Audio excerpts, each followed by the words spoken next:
পশ্চিমবঙ্গ এবং আসামের সরকার বারবার দাবি করছে তারা বহু বাংলাদেশিকে সীমান্তের ওপারে ঠেলে দিচ্ছে। দু দেশের মধ্যে তা নিয়ে বিতর্কও হচ্ছে। এই পরিস্থিতিতে আসামের বরাক উপত্যকা সংলগ্ন আন্তর্জাতিক সীমান্তে এক নতুন উত্তেজনা ও বিতর্ক দেখা দিয়েছে। কাছাড় জেলার কাটিগড়া এলাকায় এক ব্যক্তিকে সীমান্তের 0 পয়েন্ট থেকে অপহরণ করে বাংলাদেশে নিয়ে যাওয়া হয় বলে অভিযোগ। 6 জনের একটি দল এই কাজ করে বলে অভিযোগ।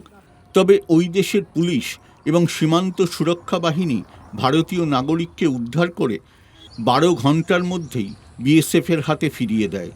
অপহৃত ওই ব্যক্তির নাম রঞ্জিত দাস, বয়স 65 বছর। তিনি এখনও চিকিৎসাধীন। ও মাথাত মারছে একটা, মানে আমারে নরম হলেইছে বাড়িয়া।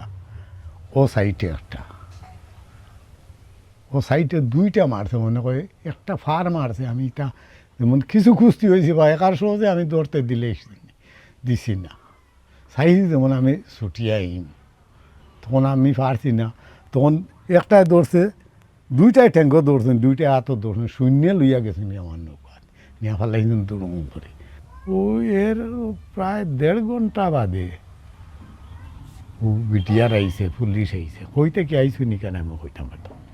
আইয়া কইছে মানুষ কই, তোমরা মানুষ দেও।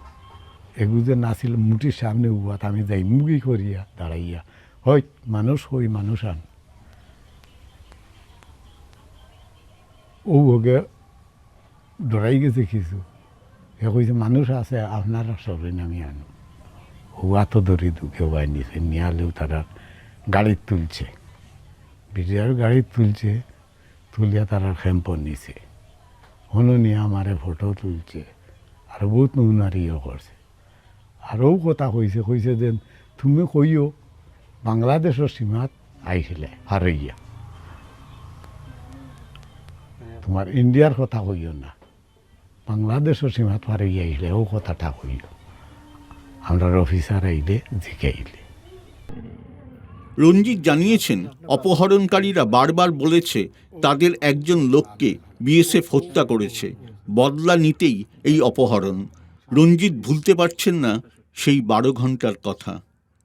তখন 2টা ছেলে আইয়া উঠেছে। আমি কইছি রে তোমরা এই কেন কিতা লোকে? আমারে বলছে যে আমরা ইন্ডিয়ার কোন একটা মানুষে তারে ফোন করে কইছে তার ভাই একটা আগের দিন গুলি হয়েছে আমরা এখানে, আমরা শুনছি না। রাত্রিবেলায় গুলি হয়েছে, আমরা শুনছি না। এটা অনেক রাত পরে হয়েছে, তা আমরা খাম খাত করিয়া গেছি, এটা শুনছি না। কয় আমারে কইছে এখন মানুষের অন্য একটা লাশ আছে। আমি কই না রে বাবা, ইনো কোনো লাশ নেই, আমরা যে 5-6 জন আছি, কোনো লাশ আমরা দেখছি না। 17 জুন সকালে রঞ্জিত কাঁটাতারের ওপারে থাকা নিজের জমিতে চাষ করতে গেছিলেন। অভিযোগ, সে সময় বাংলাদেশের দিক থেকে 2 জন লোক তার ওপর হামলা করে। তাদের দাবি, বিএসএফ একজন বাংলাদেশি নাগরিককে হত্যা করেছে, তার মৃতদেহ পরিবারকে দেয়া হচ্ছে না। 2008 সাল থেকে ভারত বাংলাদেশ সীমান্তে কাঁটাতার বসানো শুরু হয়। এর ফলে বহু ভারতীয় জমি কাঁটাতারের ওপারে চলে যায়। বিশেষ কার্ড দেখিয়ে সীমান্ত বাহিনীর অনুমতি নিয়ে তাদের 0 পয়েন্ট সংলগ্ন লাগোয়া জমিতে চাষ করতে যেতে হয়। রঞ্জিত দাসের ভাই জানিয়েছেন, তারা দুজনেই একসঙ্গে কৃষিকাজ করতে গেছিলেন এবং হঠাৎ নদীর দিক থেকে 2 জন লোক তাদের দিকে এগিয়ে আসে। তাদের হাতে অস্ত্র ছিল। আমি গেলাম হাল চাষ করতে, যা 7টা বাজে আমরা তো গেট খুলে, 7টার সময় তো গেট খুলে দিছি বিএসএফে।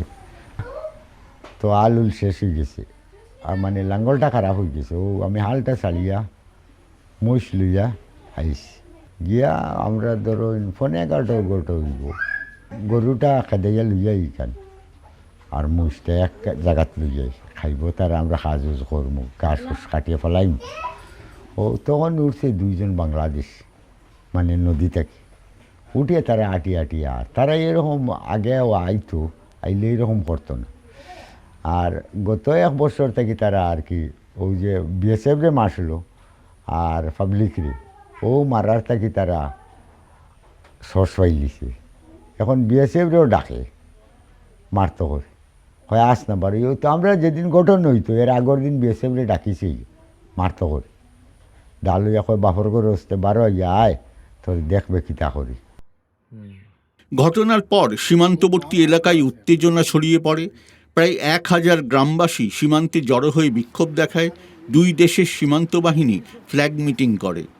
পরে রাত 10:30 নাগাদ বিএসএফ জানায় রঞ্জিত দাসকে বাংলাদেশ কর্তৃপক্ষ ভারতের হাতে তুলে দিয়েছেন। তারা যে কিডন্যাপটা করলো এই জন্য যে আমাদের কৃষক গিয়েছে কাজ করতে, ওদের তো কাঁটাতারও নেই, কাজে এই শ্রেণীর লোকের জন্যে তো সব খোলা, যার জন্য এটা সম্ভব হয়েছে। না হলে দেখুন কোনো মানুষকে, আমার এখানের মানুষ তো কাঁটাতার আছে, কাঁটাতার পার করে তো আসতে পারবে না, আমার এখানের মানুষ তো যেতে পারবে না।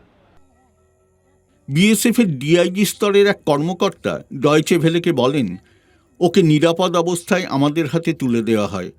এরপর তার স্বাস্থ্য পরীক্ষা করে পরের দিন সকালে পরিবারের হাতে তুলে দেওয়া হয়।